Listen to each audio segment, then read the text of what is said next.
नमस्कार दोस्तों, online classes में आपका हार्दिक स्वागत, अभिनंदन।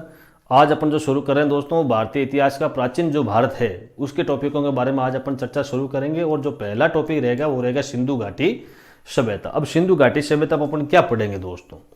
देखो, नाम आया ना, जैसे सिंधु घाटी सभ्यता, ये किस सभ्यताओं की समकालीन थी? तो मेसोपोटामिया या मिस्र की सभ्यता थी। उसी प्रकार से एक यहाँ पर जो अपन भारतीय इतिहास में जो पढ़ रहे हैं वो अपन पढ़ रहे हैं सिंधु घाटी सभ्यता।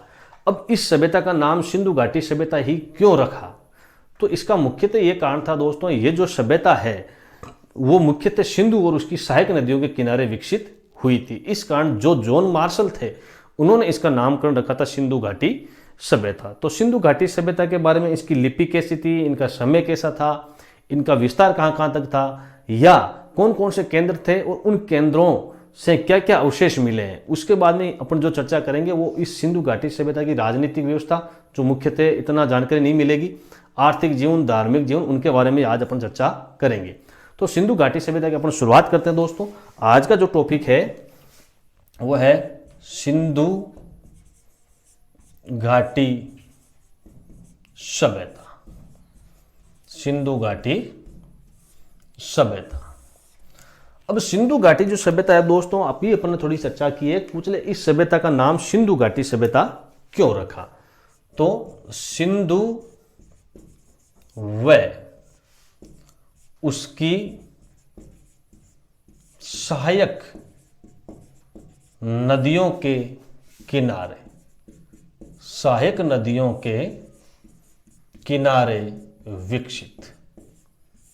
सिंधु व उसकी सहायक नदियों के किनारे विकसित। ये जो सभ्यता है दोस्तों, वे सिंधु और सहायक नदियों के किनारे जब विकसित हुई थी, इस कारण इस सभ्यता का नाम रखा है सिंधु घाटी सभ्यता।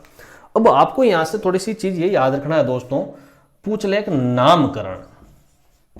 नामकरण पूछ ले, ये जो सिंधु घाटी जो सभ्यता है, इस सभ्यता का नाम, ये सभ्यता सिंधु घाटी किसने रखा? तो नामकरण करने वाले थे दोस्तों John Marshall. Very important person है दोस्तों। कई बार क्वेश्चन पूछा गया है सिंधु घाटी सभ्यता का नाम, सिंधु घाटी सभ्यता किसने रखा था? तो ये नाम रखा था दोस्तों जॉन मार्शल। पूछ ले सिंधु घाटी जो सभ्यता है दोस्तों, इस सिंधु घाटी सभ्यता का समय क्या है? समय काल आपसे पूछ ले, इसका समय काल, समय काल क्या रखा है दोस्तों? तो सबसे जो प्रमाणित समय माना गया है दोस्तों वो रखा है 2350 ईसा पूर्व से 1750 ईसा पूर्व। 2350 से 1750 ईसा पूर्व, ये इसका थोड़ा सा प्रमाणित समय माना जाता है। और पूछ ले यही प्रमाणित समय क्यों माना गया दोस्तों?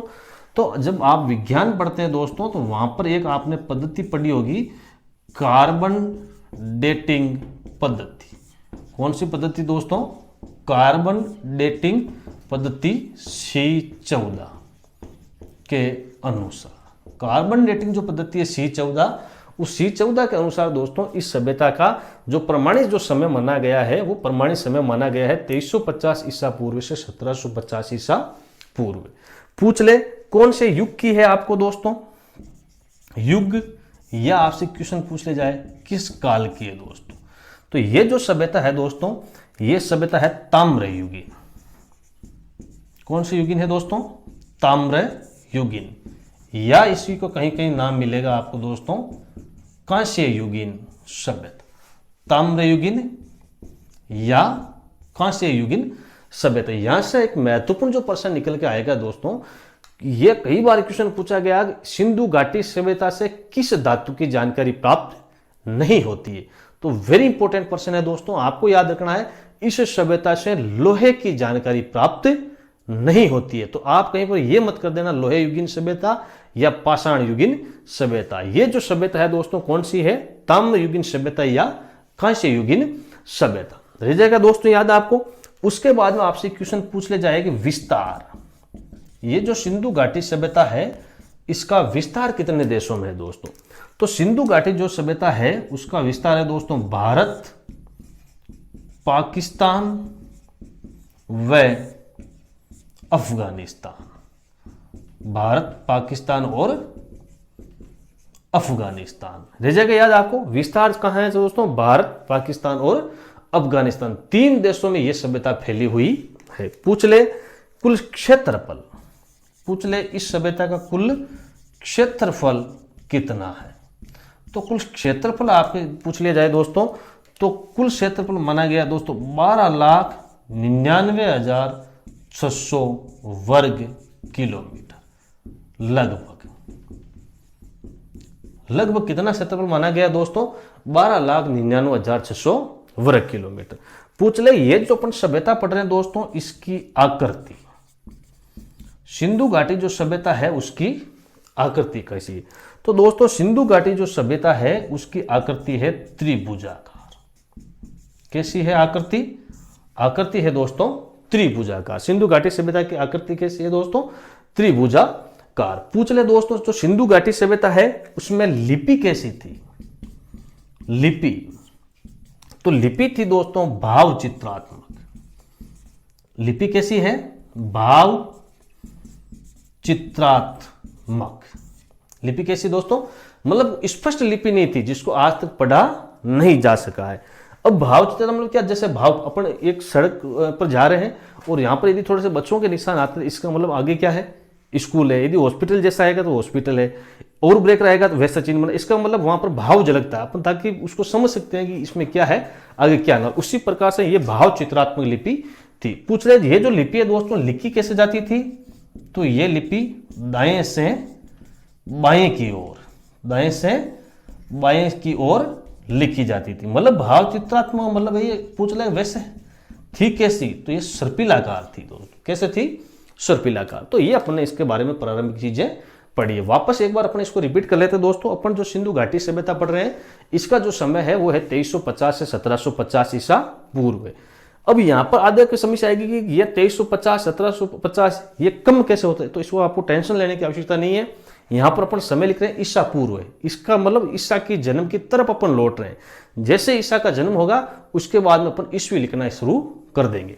तो इसका समय 2350 से 1750 ईसा पूर्व है। ये कार्बन डेटिंग जो पद्धति है C14 उसके अनुसार इसका निर्धारण हुआ है और यही इसका सबसे प्रमाणित समय माना जाता है।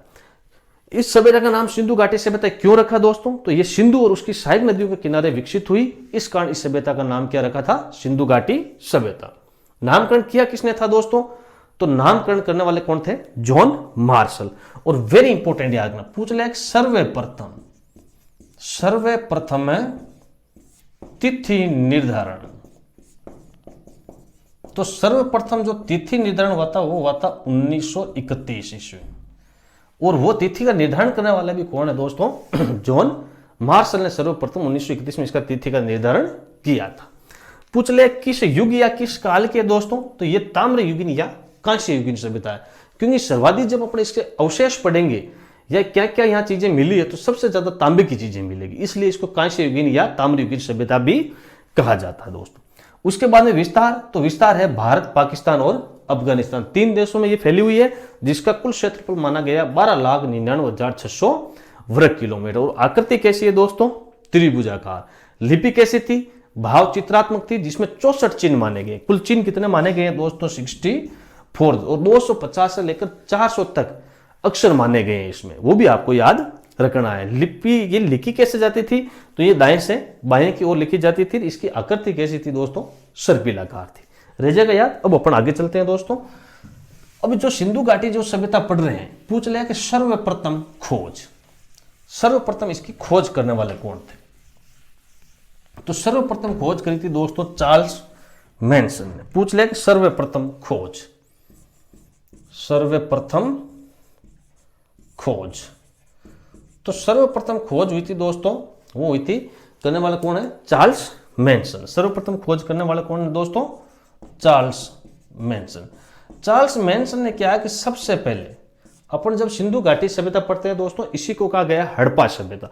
क्या कहा गया है? हड़प्पा सभ्यता। और हड़प्पा सभ्यता, हड़प्पा में सबसे पहले धंसे हुए जो टीलों की खोज की थी, वो धंसे हुए टीलों की खोज करने वाले कौन थे? Charles Manson. 2 व्यक्ति थे दोस्तों, जॉन बर्टन व विलियम बर्टन। जॉन बर्टन व विलियम बर्टन, बर्टन बंधु थे दोस्तों। ये जो जॉन बर्टन और जो विलियम बर्टन थे दोस्तों, इन्होंने यहां से जो चार्ल्स मैनसन ने जो खोज की थी दोस्तों हड़प्पा से प्राप्त ईंटों, हड़प्पा से जो प्राप्त ईंटें थी दोस्तों, उन ईंटों से क्या है, इन दोनों विलियम जो बर्टन थे वो लाहौर से कराची तक एक रेलवे लाइन डाली थी। लाहौर से कराची तक रेलवे लाइन, कहां से कहां तक, लाहौर से कराची तक 1856 ईस्वी में। रह जाएगा याद आपको। दो बटन बंधु थे, जॉन बटन और विलियम बटन। हड़प्पा से जो प्राप्त ईंटें हुई थी, उन ईंटों से लाहौर से कराची तक इन्होंने रेलवे लाइन बनाई थी।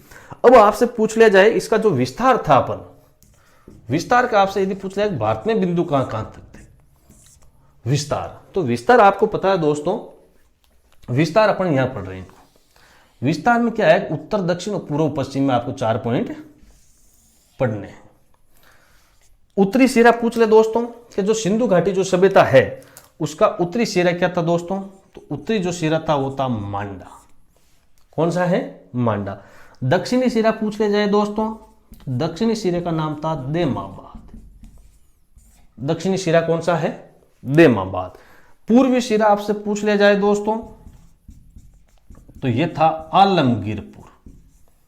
कौन सा है, आलमगीरपुर। जबकि पश्चिमी सिरा पूछ लिया जाए दोस्तों, यह था सुतका गेंडोर। सुतका गेंडोर, ये आपको याद रखने पड़ेंगे दोस्तों। रह जाएगा आपको याद। पूछ ले उत्तरी सिरा कौन सा है, मांडा। अब पूछ ले मांडा कहां है, तो मांडा है दोस्तों जम्मू कश्मीर। मांडा किस राज्य का भाग है, जम्मू कश्मीर। आलमगीरपुर, तो आलमगीरपुर है दोस्तों मेरठ, और मेरठ कहां है, यूपी। मेरठ कहां है, यूपी। देमाबाद पूछ ले दोस्तों, तो देमाबाद है अहमदनगर। अहमदनगर, और अहमदनगर किस राज्य का भाग है दोस्तों, तो ये अहमदनगर का आता है महाराष्ट्र में। सुतका गेंडोर, तो ये सिंध प्रांत का भाग है। किस प्रांत का भाग है दोस्तों, सिंध प्रांत। तो सबसे पहले अपना ये चारों पॉइंट पढ़े, जगह का नाम पढ़ा और जगह है कहां पर, इसके बारे में चर्चा की। अब आपको याद रखना है नदियों के बारे में। पूछ ले जैसे ये मांडा है, पूछ ले मांडा किस नदी के किनारे दोस्तों, तो ये है चिनाब नदी के किनारे। किस नदी के किनारे है दोस्तों, चिनाब नदी। आलमगीर पूछ ले तो ये है दोस्तों हिंडन नदी के किनारे। किस नदी के किनारे है, हिंडन नदी के किनारे। देमाबाद पूछ ले दोस्तों, तो ये है परवरा नदी।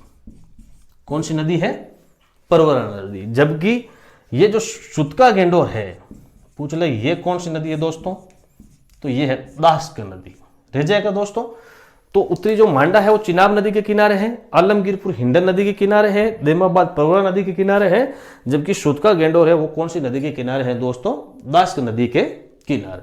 अब क्या है, अब आपसे थोड़ा सा क्वेश्चन ये भी पूछा जा सकता है दोस्तों कि पूर्व से पश्चिम की लंबाई, या आपसे क्वेश्चन पूछ लिया जाए उत्तर से दक्षिण। तो ये भी थोड़ा सा आप याद रखना दोस्तों। पूर्व से जो पश्चिम है वो इसका विस्तार है दोस्तों 1600 किलोमीटर। पूर्व से पश्चिम का विस्तार कितना है, 1600 किलोमीटर। जबकि उत्तर से जो दक्षिण है वो विस्तार कितना है दोस्तों, 1400 किलोमीटर। तो पूर्व से पश्चिम 1600 किलोमीटर, उत्तर से दक्षिण क्या है, 1400 किलोमीटर। अभी क्या है, थोड़ा सा आपको कंफ्यूज करने के लिए यह पूछा जा सकता है कि जो सिंधु घाटी जो सभ्यता थी, उत्तर दक्षिण और पूर्व पश्चिम की जो विस्तार था, उस विस्तार के मध्य अंतर कितना है। तो अंतर आपको स्पष्ट ही है दोस्तों। अंतर यहां से, अंतर जब होगा, जब याद होगा जब ये दोनों लंबाइयां आपको याद होगी। तो 1600 में से 1400 पर यदि माइनस करते हैं या घटाते हैं दोस्तों, तो पीछे अंतर आ जाएगा कितना किलोमीटर, 200 किलोमीटर। अंतर कितने का है दोस्तों, 200 किलोमीटर। ये थी सिंधु घाटी सभ्यता का विस्तार अपन ने पढ़ा है। तो सिंधु घाटी सभ्यता के बारे में दोस्तों प्रारंभिक जानकारी अपन ने आज प्राप्त की है। छोटा सा ये मोटे मोटे तौर पर अपने इनको पढ़ लिया है। अब जो अगला वीडियो रहेगा दोस्तों, अपन उसके बारे में पढ़ेंगे स्थल। जैसे सिंधु घाटी सभ्यता थी दोस्तों, उसकी पूछ लिया पहली राजधानी क्या थी, तो पहली राजधानी थी हड़प्पा। दूसरी राजधानी कौन सी दोस्तों, मोहनजोदड़ो। जबकि तीसरी राजधानी कौन सी है, कालीबंगा। अब यहां पर एक जो प्रश्न पूछा जाएगा आपसे, पूछ लेगा हड़प्पा और मोहनजोदड़ो को दो जुड़वा राजधानियां किसने कहा था, तो वो कहा था स्टुअर्ट पिगट ने। कई बार ये क्वेश्चन पूछा गया है, इसलिए सिंधु घाटी सभ्यता को कहीं कहीं पर हड़प्पा सभ्यता या मोहनजोदड़ो सभ्यता भी नाम मिलता है। तो इसके बारे में ये प्रारंभिक अपने चीजें पढ़ी है। इसी क्रम को अपन आगे बढ़ाएंगे और कल अपन इसको स्थल पढ़ेंगे। सबसे पहले अपन पढ़ेंगे हड़प्पा, उसके बाद में अपन पढ़ेंगे मोहनजोदड़ो और उसके बाद में अपन पढ़ेंगे कालीबंगा। यदि आपको वीडियो समझ में आ रहा है दोस्तों और आपको पूरी तरह से ये अच्छा लग रहा है कि नहीं, अच्छी चीजें मिल रही है, तो इस वीडियो को लाइक भी करना, शेयर भी करना और सब्सक्राइब भी करना, ताकि दोस्तों क्या है कि इस जो विषय का है पूर्ण ज्ञान आपको प्राप्त हो सके। तो बने रहिएगा मेरे साथ दोस्तों। अगला जो अपन चर्चा करेंगे वो सिंधु घाटी सभ्यता के स्थलों के बारे में अपन चर्चा करेंगे। धन्यवाद।